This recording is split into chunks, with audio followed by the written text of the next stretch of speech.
Welcome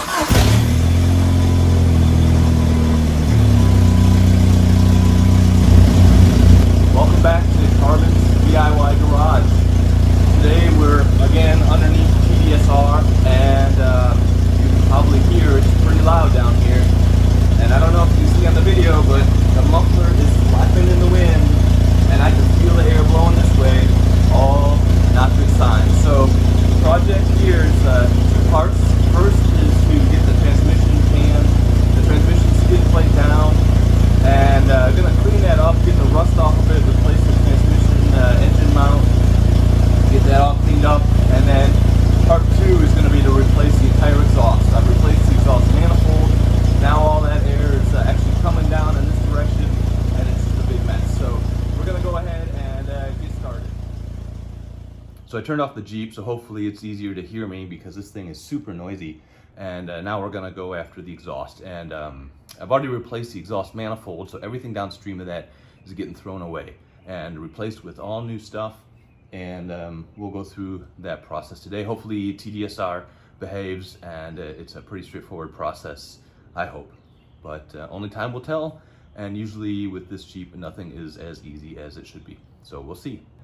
All right, let's start with a tour of what's going on down here. First time I'm looking at it as well. So this is not the factory catalytic converter, I can tell, because there's a clamp here, and this connection from the factory is supposedly welded. There's also, this converter is not using the bracket on the transmission, the hanger, so that's interesting. As I said, I'm taking the entire exhaust out. So the first thing you have to do is drop the transmission plate skid, and I've already done that, and I'm not going to show it here, but there's another video that I made that'll show you that if you'd like. And the link for that's in the description. So I'm taking the whole thing out. I don't have to worry about taking the oxygen sensors out of the system, but I do have to unplug them. So there's two oxygen sensors. One's downstream of the catalytic converter, and one is up on the downpipe right below the exhaust manifold. You can see it right there. So I need to follow the harness up into the engine compartment and unplug it from the intake manifold for the downpipe oxygen sensor, and need to go over and trace out the connector for that oxygen sensor, and then we can start unbolting things. So I've removed the air box because everything for the intake manifold is underneath the air box. I don't know where the oxygen sensor actually hooks into the body. For mine, the connectors are right up here at the top, so it makes sense to come in from the top of the engine versus down from the bottom, because it's all easily reachable here. If yours is set up a little differently, you might be able to reach it from the bottom. I'm not sure. And also, I don't know how hard it would be to get it out of wherever this is supposed to be snapped into the body. Since mine is free, it's going to be easy. So I'll just disconnect the upstream oxygen sensor here and let the cable drop. All right, so the oxygen sensor is free, disconnected. Now, if you've watched my video on replacing the exhaust manifold, you know that these bolts for the downpipe, the nuts are on there really tight. It can be a real pain, but thankfully I just replaced the manifold, so these nuts should be pretty loose, and should be no problem getting the downpipe disconnected, so we'll do that next. And while I'm down here, Steve from Force Built, shout out to you and my engine mount. Thanks to you, this is coming down the line of projects in the near future. But for now, we'll go ahead and take apart the downpipe. Okay, sorry for the super close-up view, but right here underneath the catalytic converter. And so the downpipe nuts are off. That was pretty straightforward. So the downpipe is loose. And now for the oxygen sensor that's downstream here of the cat. One thing to note, looks like previous owner cut one of the wires for the sensor, or it got severed at some point, but the connector just hangs right off of the transmission right above the sensor, so that's pretty simple. So we'll disconnect that. And as I noted earlier, this catalytic converter is not the factory original, and it doesn't have anything to hold it on to the hanger that normally mounts to the bottom of the transmission. So The only thing holding the whole system up right now are the two hangers and the tailpipe. So my initial thought here is to try to cut the system in half. Basically see if I can get this clamp apart and do catalytic converter and up as one piece, and then muffler and tailpipe as a second piece. I don't know if that's gonna work or not, but we're gonna give it a shot, because I can't do it all just as one big unit. I think I'm just gonna cut through it with my angle grinder.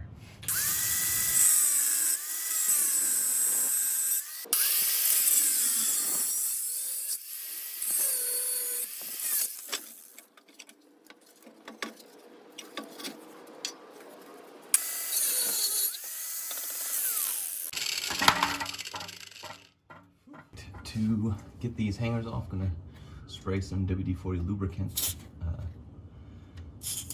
up in the isolator.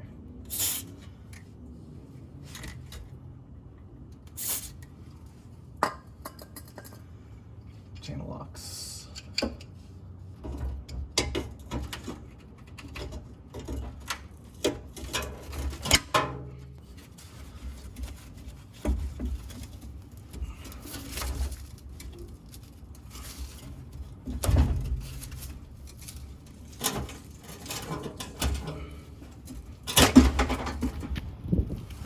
So here's the old exhaust all out, 3 pieces. There's no way you can get the tailpipe out through the front, and there's no way you can get the muffler out through the back. So thankfully mine was so rusted and bad that the muffler just came out of the tailpipe, so that was pretty easy. I forget where the original is welded. Maybe it's muffler to tailpipe and there is a clamp at the converter to muffler, so maybe this is all original. I don't know. Either way, it's a big old mess, and I'm glad to get it out. So now to start putting the new one in. I've got all of the new TJ exhaust parts laid out here, putting a coat of Rust-Oleum high heat paint over everything. Not to make it look pretty necessarily, but just to try to prevent it from rusting all that quickly. So just wrapping up coats of paint, and then we'll be getting ready to put it on.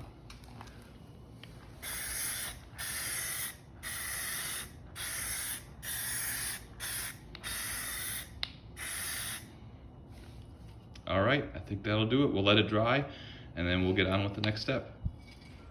So the downpipe connection to the catalytic converter is really pretty tight with the 2 pieces that I've got. So to make it go in a little bit more smoothly, I've had the downpipe in our deep freeze for a few hours, and hopefully that has shrunk it just enough to where it'll slide right into the catalytic converter. So let's find out.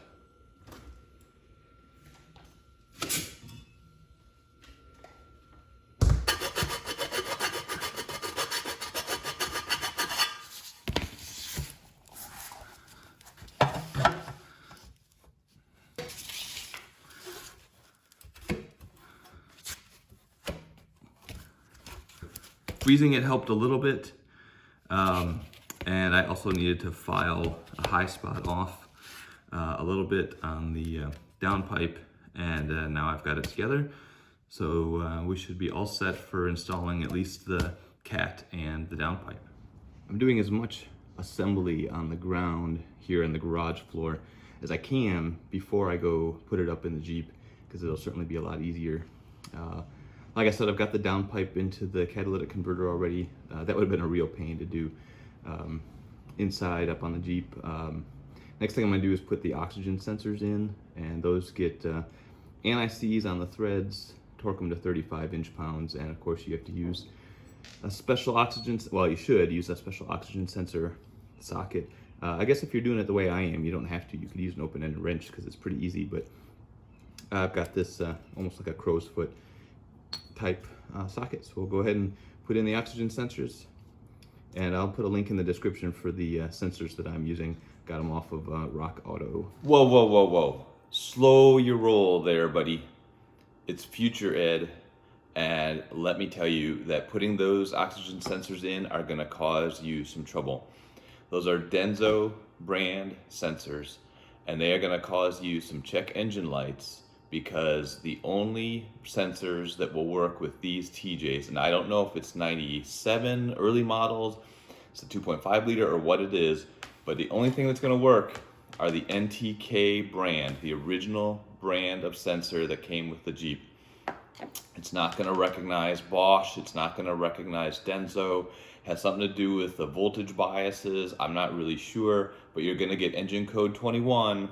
You're going to have to scrounge around for sensors from NTK to get those codes to go away. So save yourself some trouble.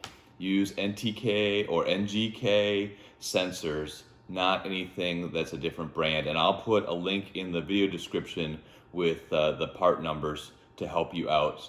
Don't be like past me and install a brand that you're going to have to just take out. Back to the video. All right, so I got the anti-seize that they sent with the sensors. On the threads, you really don't want to get it on the sensor itself. Slide it in, spin it on.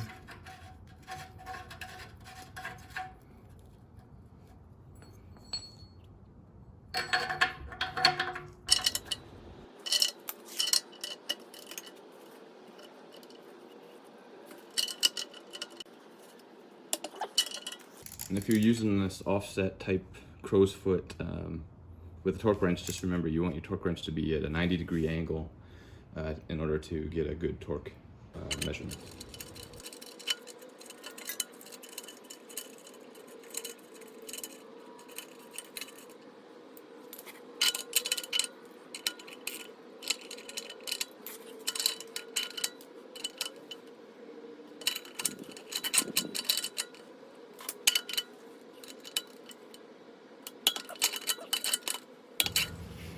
Okay, so let's start by snaking in that exhaust pipe.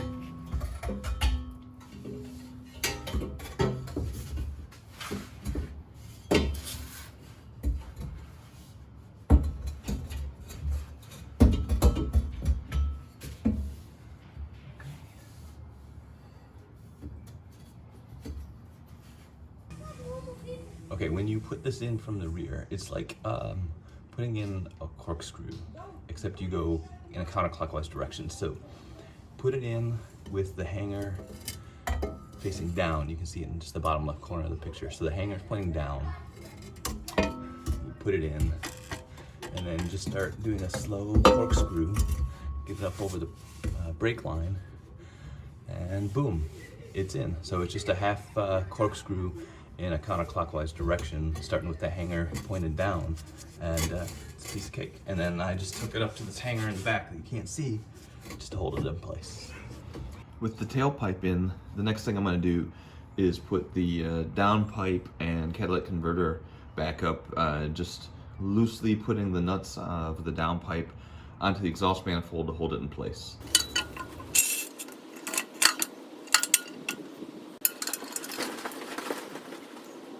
With the downpipe connected, I'm going to go ahead and connect the oxygen sensor up at the intake manifold. So now it's just a matter of connecting the muffler to the tailpipe and the converter.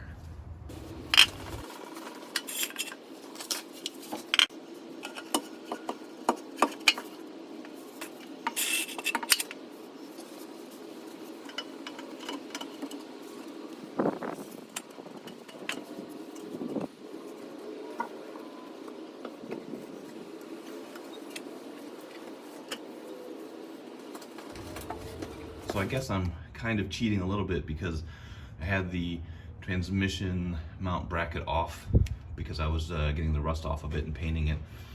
And so I can put the converter, catalytic converter up first, and then I can just slide the bracket bushing onto the rail of that converter and then mount the bracket. So hopefully just a little bit of lube on the bushing and it should all go together smoothly. Let's find out.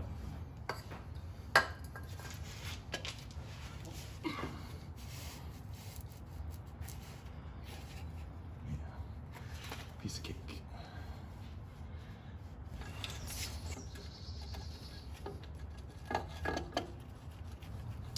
So I've tightened the downpipe nuts to 25 foot-pounds. That's the service manual torque. I didn't mention it, but there's no exhaust gasket that goes between the manifold and the downpipe on the 2.5 liter 4-cylinder TJs. On the 4 liter engines, they do need a gasket, but on the 2.5 liter, they don't. So that's why I haven't talked about installing one, because we don't need one. So next I'm going to put on these 3 U-clamps to tighten all the pipe joints together. So I'm thinking this is going to hit the skid plate, so I'm going to turn it 90 degrees.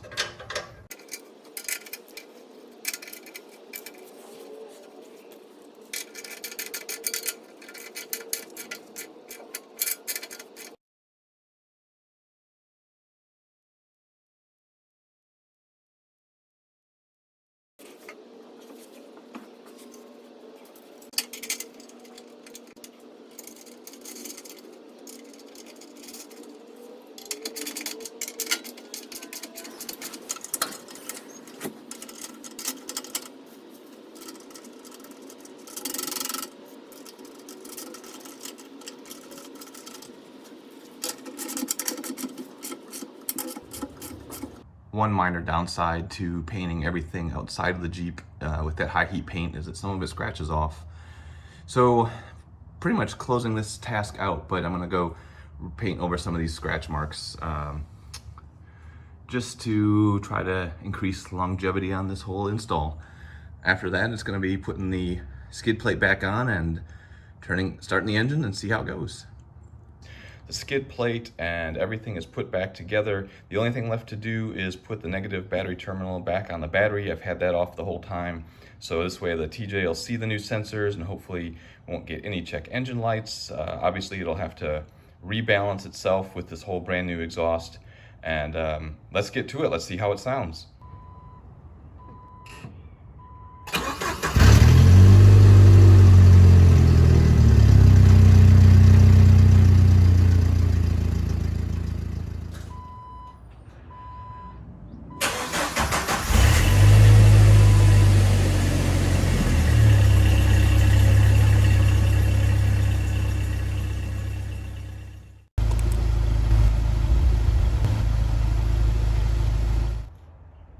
Well, that's going to wrap it up for this video. I've never had exhaust coming out of the exhaust pipe of TDSR before, so that's pretty great. This project turned out really well, and I've never heard it sound this good before, so I'm really happy about how things worked out. I'm about 20 videos into this project, TJ, and I've got a lot more projects to come, so if you want to subscribe to the channel, you can stay up to date on everything that's going on. Hopefully you found the video useful or helpful. If you have any comments or questions, drop them in the comment section below. Otherwise, please subscribe if you'd like, and we'll see you next time. Have a good one.